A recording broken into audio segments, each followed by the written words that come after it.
Welcome back to the channel, and welcome to another cruise video. In this video, we'll be boarding the Norwegian epic in Rome's port, Civitavecchia.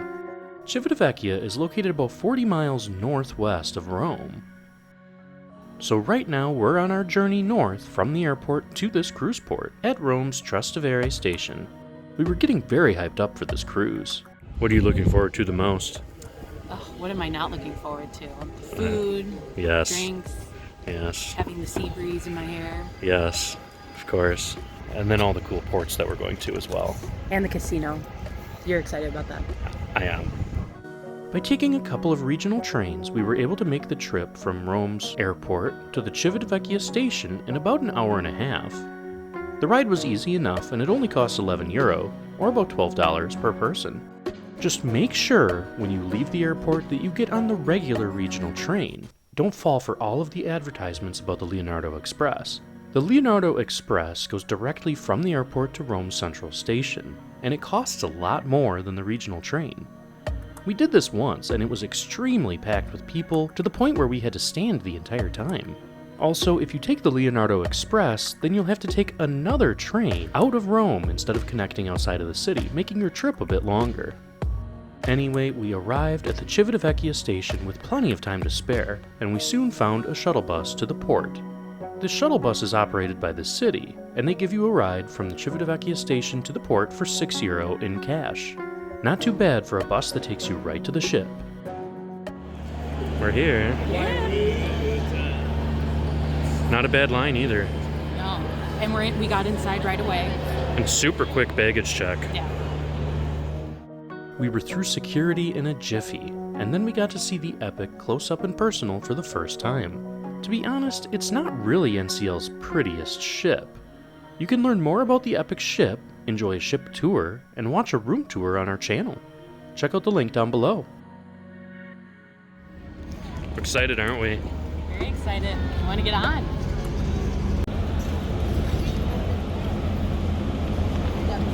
Catherine's mad at me. I just want to get on. We're so close. I know. I want to take videos of the ship, and she just wants to get on. We boarded and made our way to our room. We're on board. Yes. We saw our room, but it's not ready yet. Yeah, they let us put our things in our room, so that was really nice. Yeah. So now we are off to explore the rest of the ship. Our first impressions of the ship were pretty good. There was a lot of glitz and glam everywhere. It was probably one of the more sparkly NCL ships that we'd been on, even more so than the super modern Prima. The overall style was not sleek and modern like the Prima, but the ship did feel a little bit more updated than some of the others. We especially loved this huge hanging chandelier light that spanned 3 decks over the main dining room. Overall, the ship felt very open, and we were very excited to get underway. As we waited to sail out of Civitavecchia, we decided to head down to Taste, one of the main dining rooms on board. After all, it was dinner time. The other main dining room, the Manhattan Room, is located in the aft of the ship, and it's also an elegant space to eat dinner. With the white tablecloths and the beautiful grand piano sitting under the chandelier in the middle of the room, we knew that we were in for a treat. We got some starters, including these ham and cheese croquettes, and corn chowder, both of which were delicious. For our mains, we went with the roasted chicken and potatoes, and the chicken cordon bleu. Again, both were spectacular. Of course, we had to finish with some decadent chocolate cake. We're always impressed with the food on board NCL cruises, and we weren't disappointed this time either. With that, we pretty much called it a night. We awoke the next morning to find ourselves in Naples on this absolutely gorgeous day. So this is actually day 2 of our cruise. Last night we didn't really do much. We kind of walked around the ship, got ourselves acquainted with everything, went to dinner, and then went to bed pretty early. We were pretty tired from our travel day. Today, we are going to Pompeii, the Archeological Park there, so we're excited about that. And then whatever time we have left, we'll spend walking around Naples. Hopefully we'll get some Napoli Pizza. Yeah. Supposedly this is the home of Italian pizza, so we need to try some pizza here, of course. Yeah, for research purposes. Research purposes, yes. We headed downstairs to O'Sheehan's Bar and Grill, which also serves a sit-down breakfast every morning. We love going to these non-buffet venues for breakfast. We don't know about you, but the chaos that happens in the buffet is just not for us, especially this early in the morning. Breakfast time. So O'Sheehan's is one of the places that's open for breakfast. Otherwise, you can also go to Taste, which is one of the main dining rooms, or the Garden Cafe, which is, of course, the buffet. So we decided we wanted to sit down for breakfast a little bit this morning before going out to Naples. And it wasn't even crowded. We just walked right up and got a table. It's about 8 o'clock in the morning, so we're not here super early even, and we still were able to just get a table right away. We were obviously still trying to fight off our travel day the day before. More sugar. There are plenty of great things on the menu at O'Sheehan's, like this breakfast sandwich and roast potatoes. How was it? It was good. Yeah. It was just oatmeal and toast. Yeah. Yeah, then my breakfast sandwich was really good too. It was interesting. It was like scrambled eggs on there. Yeah. But they were good. We got off the ship and made our way into Naples. About a 10-minute walk from the port is the Municipio train station, part of the metro line that leads to the main train station. From the Porto Garibaldi train station, we would take a train directly down to Pompeii. You have to be careful here though if you do decide to take the trains, because there are essentially 3 different train stations right on top of each other. We did even have to ask a station attendant how to get to our train platform. We just couldn't find it. The reason we wanted to take the train was because it was so affordable. We purchased a metro ticket to get from the metro station near the port to the main train station, which cost about $1. Then we purchased a ticket on the Circumvesuviana, a line that runs from Naples to Pompeii around Mount Vesuvius. This is by far the cheapest way to get to Pompeii, but you do have to purchase these tickets at the station, and there might be lines. After about 45 minutes on the train, we arrived at the ancient city of Pompeii. We were blown away by this place.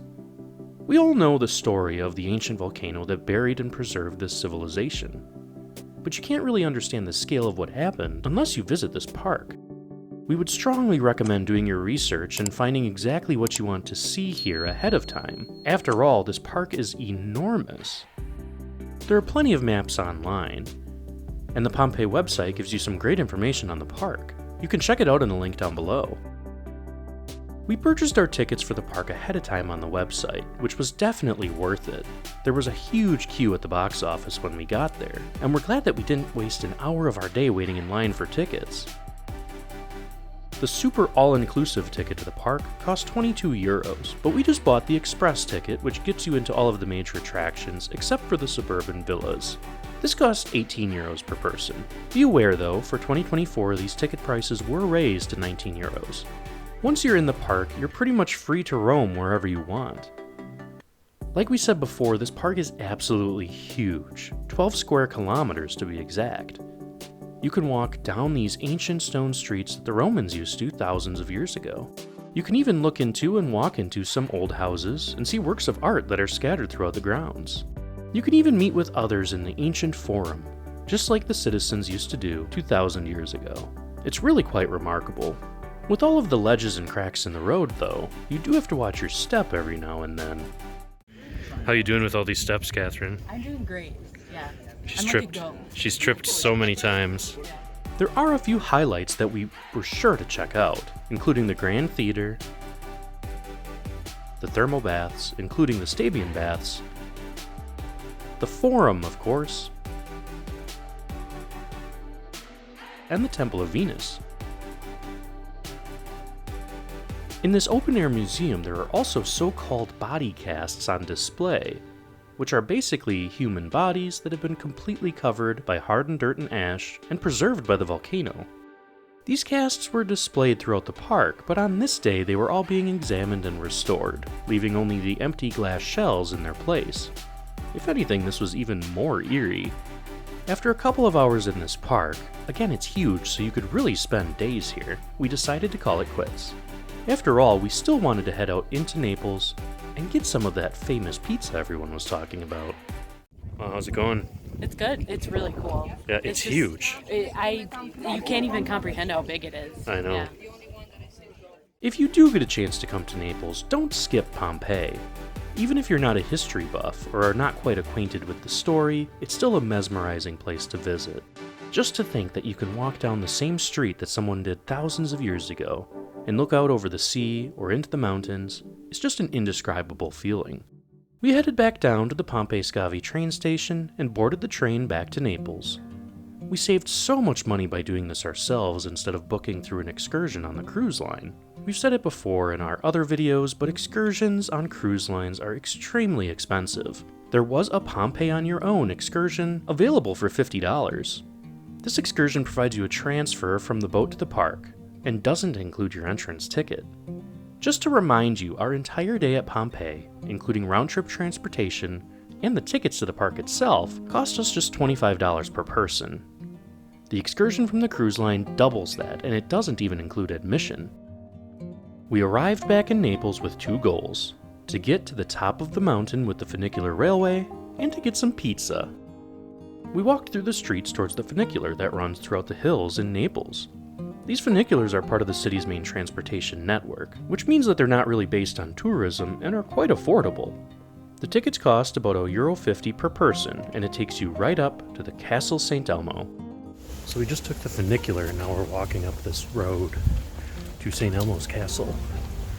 So I didn't do any research on this, so I don't know what we're walking into, but it should have some great views of Naples below.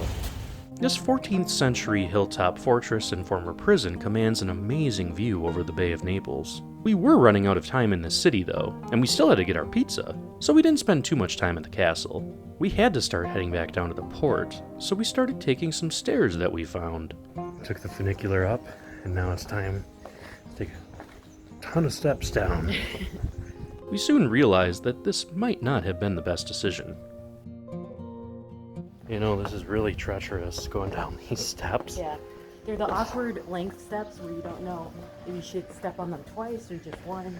Yeah, I've had to alternate my legs now so I don't completely destroy my knees. We're making it. Normal steps. We do have to say, though, that the views were spectacular.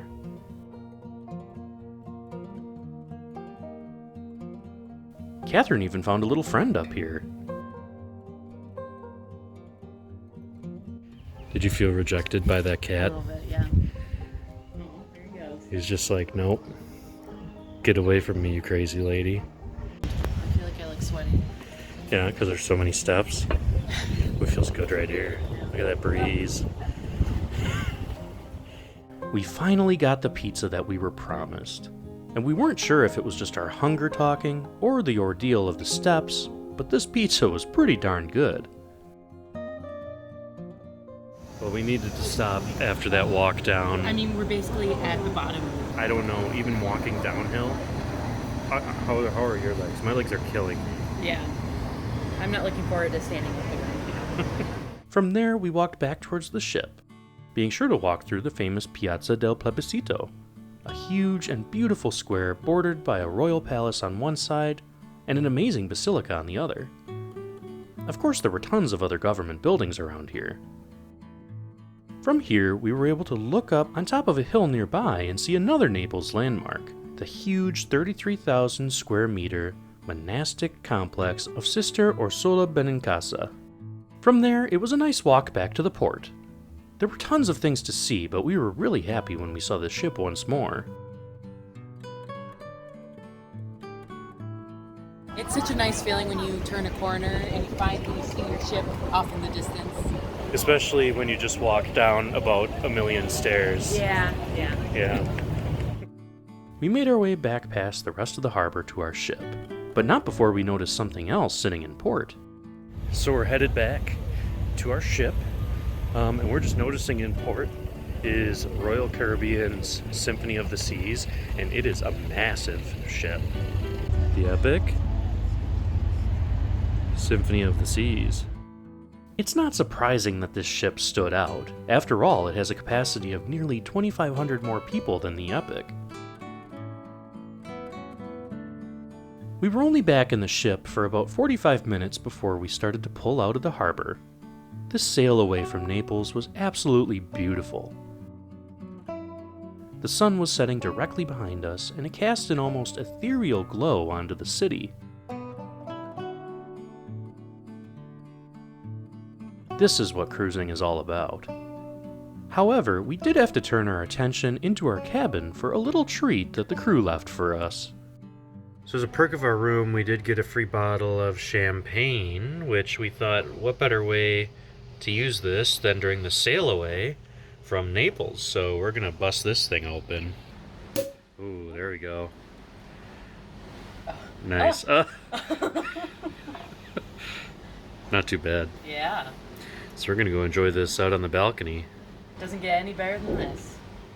How's that champagne? I haven't tried it yet. We're all anxiously waiting. That's really good.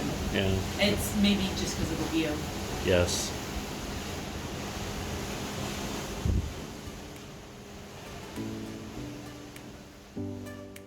Sailing around the Mediterranean is always an amazing time, but when you have views like this and can travel on a vessel like the Epic, it can only get better.